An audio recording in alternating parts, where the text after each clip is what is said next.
اللہ تعالی جل شانہ نے قرآن مجید میں ارشاد فرمایا کہ جو اللہ سے ڈرے، تقوی اختیار کرے، ہم اس کے لیے راستہ نکال دیتے ہیں، اور جو اس پر بھروسہ کرے وَمَن يَتَوَکَّلْ عَلَى اللَّهِ فَهُوَ حَسْبُهُ، اور جو اللہ پر بھروسہ کر لے، اس پر توکل کر لے، اللہ تعالیٰ اس کے لیے کافی ہو جاتا ہے۔ وَيَرْزُقُهُ مِنْ حَيْثُ لَا يَحْتَسِبُ، اور وہ اس کو وہاں سے دیتا ہے جہاں سے اس کو گمان بھی نہیں ہوتا۔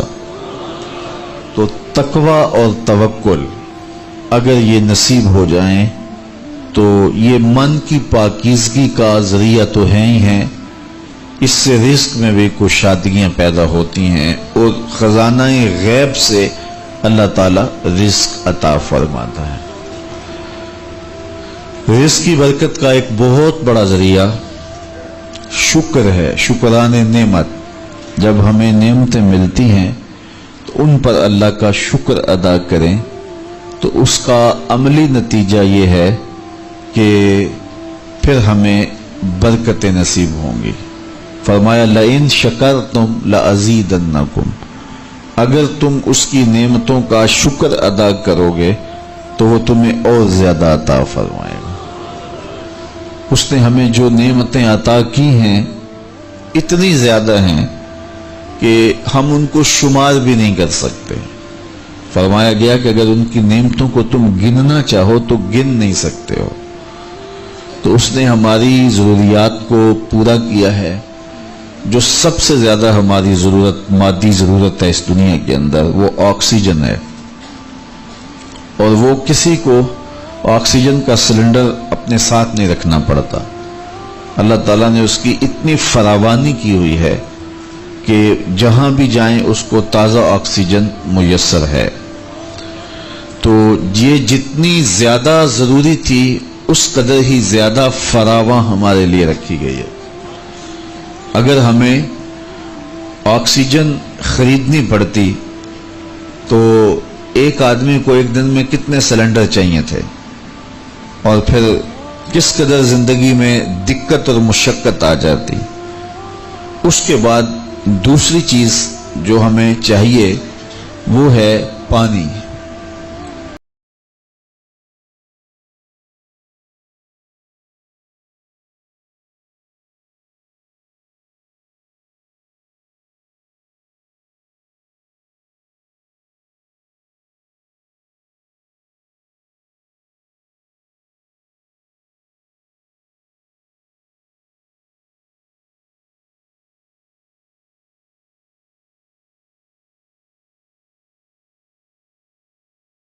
تو اللہ نے اس کے لیے بہت سارے اسباب رکھے ہیں تاکہ ہم پانی سے محروم نہ رہیں۔ تیسری چیز ہماری ہے خود کی چیزیں، کھانے کی چیزیں جو ہماری ضروریات ہیں۔ تو وہ بھی دن میں کم از کم ایک مرتبہ تو ہمیں ضروری چاہیے، اور صحت کو اچھا رکھنے کے لیے 2 مرتبہ چاہیے۔ اس کے لیے تھوڑا سا تردد کرنا پڑتا ہے، محنت کرنی پڑتی ہے۔ اس کے بعد پھر ہماری رہائشی ضرورتیں ہیں، ہمارے لباس کی ضروریات ہیں۔ تو جتنی ضرورت زیادہ اہم ہے ہماری، اس قدر ہی اس کا حصول آسان رکھا گیا۔ اور اللہ تعالیٰ نے ہماری یہ ضرورت آکسیجن ہے، اس کو اپنی جناب سے اتنا فراواں کر دیا کہ ہمیں اس کے لیے کوئی مشقت نہیں اٹھانا پڑتی۔ جس طرح ہمیں کھانے کے لیے تردد کرنا پڑتا ہے، پہلے اس کو کماؤ، پھر گھر لاؤ، پھر اس کے بعد اس کی تیاری کے مراحل ہیں، اگر یہ سب کچھ آکسیجن کے لیے ہمیں کرنا پڑتا تو زندگی کتنی کٹھن اور کتنی مشکل ہو جاتی۔ تو یہ اس کی کرم نوازیاں ہیں کہ اس نے ہمارے لیے اس کو آسان رکھا ہے۔ تو کہا اگر تم تقوی اختیار کرو اور اللہ تعالیٰ جل شانہ پر توکل اور بھروسہ کرو تو تمہیں وہ وہاں سے رزق دے گا جہاں سے تمہیں گمان بھی نہیں ہوگا۔ اللہ کے محبوب نے ارشاد فرمایا اگر تم اللہ پر توکل کرنے کا حق ادا کرو وہ تمہیں ایسا رزق دے جیسا پرندوں کو دیتا ہے، کہ جب وہ صبح اپنے